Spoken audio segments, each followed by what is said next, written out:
পাখির চোখে দেখা যায় পাহাড়ি ঢল থেকে নেমে আসা স্বচ্ছ জলে মেতে উঠেছেন অসংখ্য পর্যটক। কেউ এসেছেন বন্ধুদের সাথে আড্ডায় মারতে, আবার কেউ পরিবারের সাথে একটু প্রশান্তির খোঁজে। ঘন্টার পর ঘন্টা চলে এখানে জলের সাথে খেলা। মাথার ওপরে তুলোর মতো সাদা মেঘের আনাগোনা, ঠিক সামনেই ক্যানভাসে আঁকা ছবির মতো দাঁড়িয়ে আছে সবুজ পাহাড়, আর পায়ের নিচে পাহাড়ের বুক চিরে বয়ে আসা বরফ শীতল স্বচ্ছ পানি আর ধপধপে সাদা পাথরের এক মায়াবী রাজ্য। প্রাকৃতিক সৌন্দর্যের অপার এক লীলাভূমি সিলেট। চা বাগান, বুনো বন আর পাহাড়ের মিতালি এখানে প্রতিটি মোড়ে।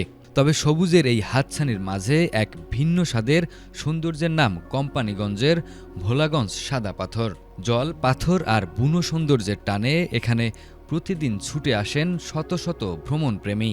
অনেক মজা লাগতেছে, পড়ালেখার চাপে তো কোনোখানে ঘোরাঘুরি হয় না, আর আসলাম ছুটির দিনে শুক্রবার সাদা পাথর ঘুরতেছি, অনেক মজা লাগতেছে, অনেক এনজয় করতেছি। জল ধলাই নদীর তীরে পৌঁছানোর পর দেখা মিলবে সারি সারি নৌকার।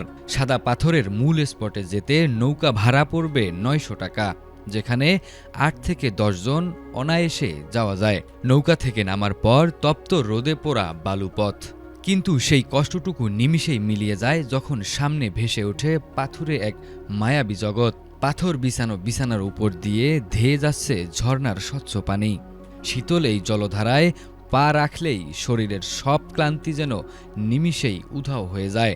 অনেক ভালো লাগছে, মাত্রই আসলাম আমরা এখানে, ভালো লাগছে। সাদা পাথরে আসা প্রথমবার আসছি। জলধারা পার হলেই ওপারে সামান্য কিছু অংশ বাংলাদেশের, এরপর ভারতের মেঘালয় রাজ্যের পাহাড়, লুংলং পুঞ্জি আর শিলংয়ের চোরাপুঞ্জি। পাহাড়ের খুব কাছে যাওয়ার অনুমতি নেই, কারণ ওগুলো প্রতিবেশী দেশের অংশ। তাই দুই দেশের সীমান্ত বাহিনী, বিজিবি ও বিএসএফের বিশেষ নজরদারি থাকে এই এলাকায়। পাহাড়গুলোকে পেছনে রেখেই পর্যটকরা মেতে ওঠেন ছবি তোলায়।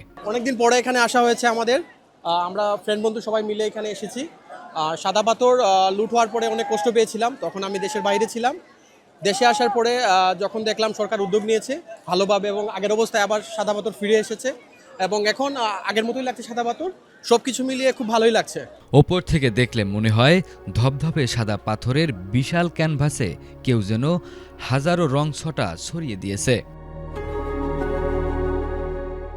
এই আনন্দ, এই উচ্ছ্বাস আর প্রকৃতির এই সতেজতা সব মিলিয়েই অপার সৌন্দর্য সিলেটের এই সাদা পাথর।